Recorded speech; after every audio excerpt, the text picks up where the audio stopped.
SBT Notícias, na madrugada desta quinta-feira, 14 de março. Eu sou Analice Nicolau e faço companhia para você até às 5 da manhã. Eu começo a minha participação nessa edição do SBT Notícias falando sobre o massacre que terminou com 10 pessoas mortas em Suzano, na Grande São Paulo. Agora há pouco, amigos e familiares fizeram uma vigília em homenagem às vítimas da chacina da Escola Estadual Raul Brasil. Quem conversa com a gente ao vivo é a repórter Mônica Simões. Mônica, bom dia. Noite de muita comoção por aí, né? Exatamente, Analice. Bom dia a você também, a todos que nos acompanham.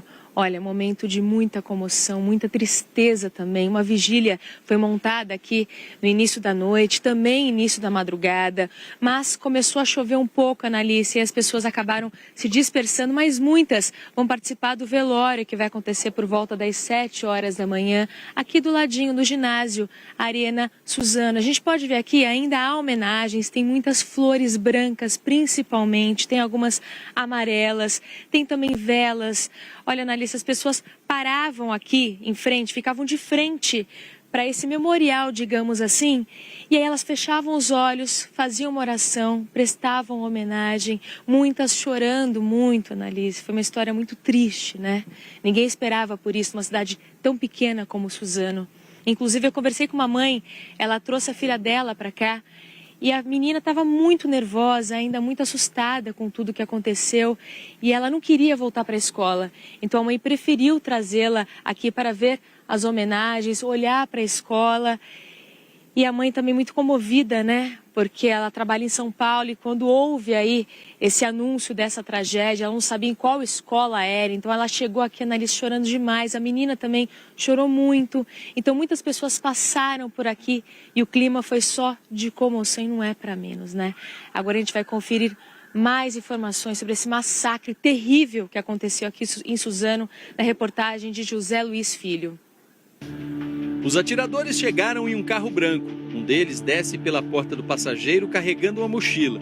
Calmamente entra pelo portão principal da Escola Estadual Raul Brasil, em Suzano, na Grande São Paulo.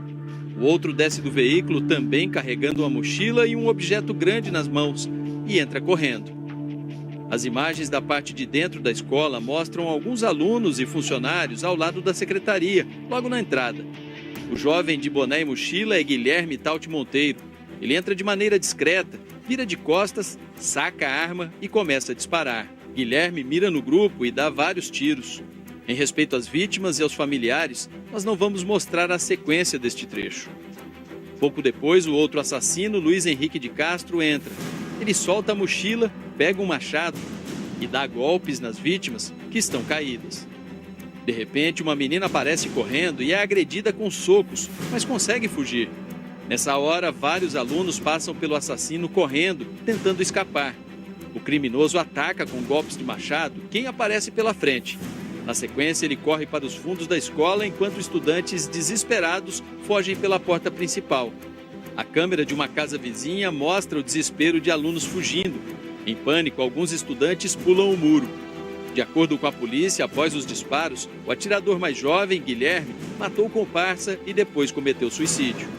Junto com o corpo de Guilherme, a Polícia Civil apreendeu um revólver calibre 38 usado na chacina e um caderno pessoal com poucas anotações, táticas de jogos e desenhos que chamam a atenção, como este, de uma arma. As cenas que aconteceram dentro desta escola dificilmente sairão da memória das crianças e adolescentes que presenciaram a chacina. Mesmo assim, alguns deles tiveram força para voltar até aqui. É o caso de Rafaela, aluna do 2º ano do ensino médio. Ela estava no colégio durante o ataque. A estudante de 17 anos voltou ao bairro onde tudo aconteceu no início da noite. Amiga de 2 adolescentes que morreram, Rafaela viu quando os autores do ataque entraram e deram início ao massacre. Estava todo mundo no refeitório, que era a hora do intervalo. Aí eles começaram a atirar pela secretaria. Eu estava perto da secretaria. Aí uns momentos antes veio na minha cabeça de eu sair de lá. Aí eu fui mais para trás da escola, que foi a hora que eles entraram e começaram a atirar. Porque até o momento, quando teve o primeiro estrondo, a gente achou que era brincadeira. Aí começou um monte de gente correr, é tiro, é tiro, é tiro. Aí apareceu um homem de máscara branca. Foi ele que eu vi atirando, e muita gente. Eu só vi um. Eu não vi o outro. Eu só vi um e ele saiu atirando em muita gente na minha frente. Durante toda a manhã desta quarta-feira, o clima foi de desespero. Pais chegavam à escola em busca de informações sobre os filhos. Estas imagens gravadas momentos após o crime mostram os corpos espalhados pelo chão. Alguns minutos depois, pais desesperados chegam à procura de informações. A equipe da repórter Márcia Dantas registrou alguns desses momentos. Filho, quantos anos? Ele tem 13 e 14 anos. Como é o nome dele? Marcos Antônio Rosa. Estava estudando? De manhã. Eu quero saber se ele está bem só.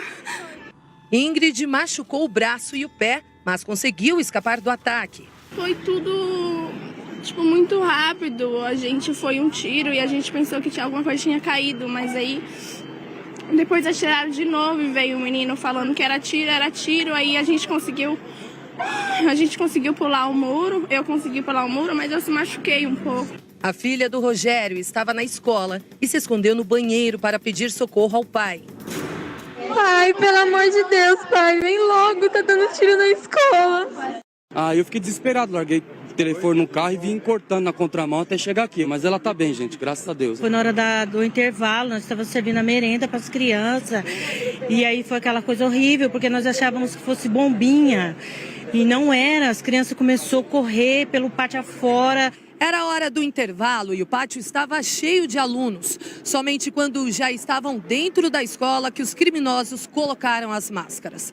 Eles usaram um revólver calibre 38 e uma besta, que é uma espécie de arco e flecha, para atacar as vítimas. Mascarado com uma máscara de caveira e atirou em todo mundo. Guilherme Tauti Monteiro, de 17 anos, e Luiz Henrique de Castro, de 25, eram ex-alunos da escola. Eles estavam prestes a entrar numa sala com dezenas de alunos. Eles se deparam com a força tática, com o escudo, como é feito o investimento numa situação desse tipo, mas eles não conseguiram entrar nessa última sala. O governador de São Paulo esteve no local do massacre. A cena mais triste que eu já assisti em toda a minha vida. E fico muito, muito triste de que um fato como esse ocorra no nosso país e aqui em São Paulo. O trabalho de retirada dos corpos aconteceu após as 4 horas da tarde. Daqui a pouco voltamos a falar sobre essa tragédia na cidade de Suzano que chocou todo o país. Falando de mais violência na Grande São Paulo, 4 criminosos foram mortos na noite desta quarta-feira num tiroteio com a polícia. Eles haviam acabado de assaltar uma loja de departamentos na cidade de Poá. A quadrilha era formada por 6 criminosos, entre eles um menor de idade. O grupo invadiu essa loja que fica numa movimentada avenida da cidade. Armados com revólveres e uma metralhadora, o bando rendeu funcionários e clientes. Todos foram obrigados a entregar os pertences e levados para os fundos da loja. Enquanto os assaltantes tomavam conta dos reféns, o resto do grupo recolhia mercadorias e o dinheiro que estava no caixa.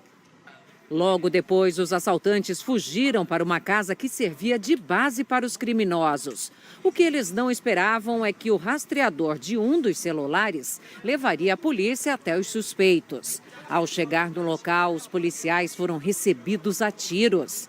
No confronto, 4 criminosos foram baleados e mortos. Outro bandido foi preso e um menor apreendido. Com os bandidos, os policiais apreenderam todo o material roubado. Um ex-prefeito e um vereador de uma cidade do interior paulista foram detidos acusados de receptação de aparelhos eletrônicos roubados e também por falsificar produtos agrotóxicos. Veja na reportagem. No alvo dos policiais, receptadores de televisões furtadas em Rio Preto. 4 aparelhos foram encontrados na casa do ex-prefeito de Ibirá, Francisco Márcio Carvalho. A investigação começou em janeiro. Os policiais rastreavam televisões furtadas e localizaram uma aqui em Ibirá. Um homem foi detido e disse aos investigadores que havia comprado o aparelho do ex-prefeito, com a ajuda de um vereador da cidade. O ex-prefeito foi encaminhado para a delegacia para prestar esclarecimentos e disse que não sabia que as TVs eram produtos de crime. Na casa do prefeito também foi encontrada uma pistola 380 com a documentação em dia e vários relógios e óculos sem nota fiscal. Os produtos foram apreendidos. A polícia também encontrou uma televisão furtada na casa do vereador Vinícius José Moreira. Além disso, os policiais apreenderam produtos químicos e a suspeita é que o vereador estava falsificando agrotóxico. Invólucros, adesivos, e ele confirmou que comprou o veneno denominado Regente e misturou com água e estava falsificando e comercializando esses agrotóxicos. Vinícius ficou preso por causa da falsificação e o ex-prefeito foi liberado. A polícia continua a investigação para identificar outros integrantes de uma associação criminosa. Um taxista morreu depois de ser esfaqueado por um casal de criminosos que roubou o carro dele no Mato Grosso.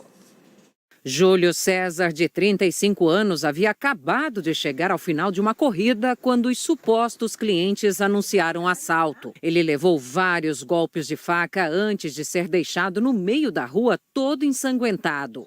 Júlio foi socorrido, mas morreu a caminho do hospital. A polícia conseguiu prender o casal suspeito do roubo. Já o veículo foi encontrado abandonado em uma área de mata.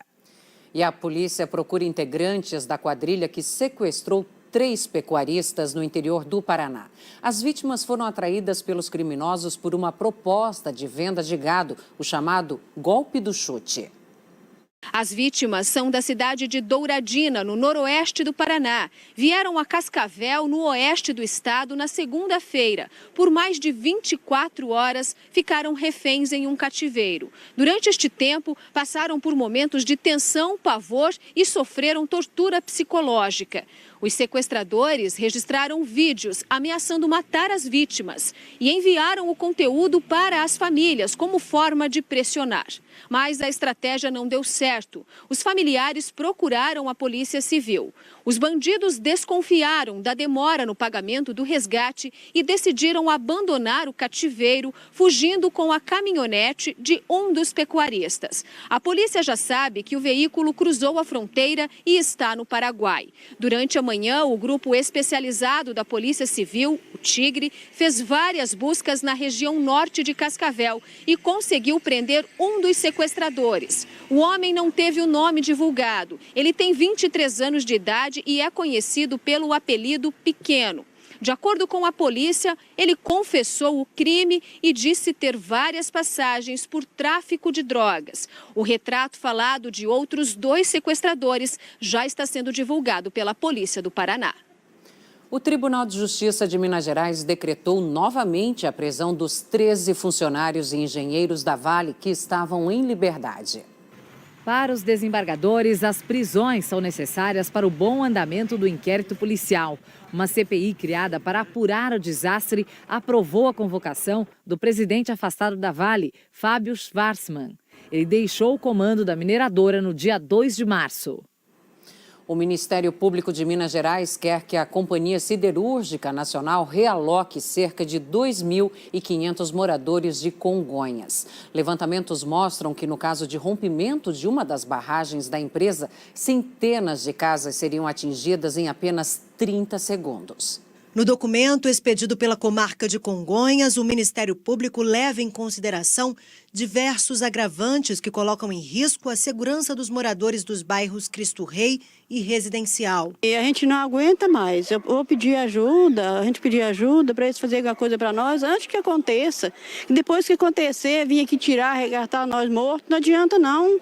Eu quero que eles salvem a vida. 17 anos que eu moro aqui. E dormir não dá, não tem sossego para dormir, vai dormir de que jeito? Não tem outro que mora mais perto que eu. O que mora mais perto é eu mesmo. Praticamente faz divisa, né? O terreno aqui faz divisa. Na recomendação, a remoção deve ser feita mediante pagamento de aluguel e compensação financeira. No texto, a Defesa Civil de Congonhas afirma que, em caso de rompimento, as primeiras casas seriam atingidas em 30 segundos. Não há efetividade de um plano de ação emergencial pela exígua distância que existe entre a barragem Casa de Pedra e esses núcleos populacionais. A barragem Casa de Pedra está a 250 metros da área residencial. A estrutura tem o método de construção a jusante. Congonhas pode ser a 7ª comunidade a ser evacuada por risco em barragens. A mineradora tem o prazo de 10 dias úteis para responder se vai aceitar ou não a recomendação do Ministério Público. Um forte temporal alagou ruas de Natal e de cidades da região metropolitana nesta quarta-feira. Em Parnamirim, a enchente atingiu comércio e casas de uma das principais avenidas da cidade. Algumas crianças se arriscaram a brincar e nadar no rio que se formou. Carros ficaram presos na inundação. Outros caíram no buraco. A chuva também causou lentidão no trânsito. Na capital, a situação não foi diferente. A enxurrada trouxe transtornos e só quando a água baixou foi possível ver as crateras formadas pela força da correnteza. A prefeitura colocou sacos de contenção para evitar mais estragos, mas os moradores continuam preocupados.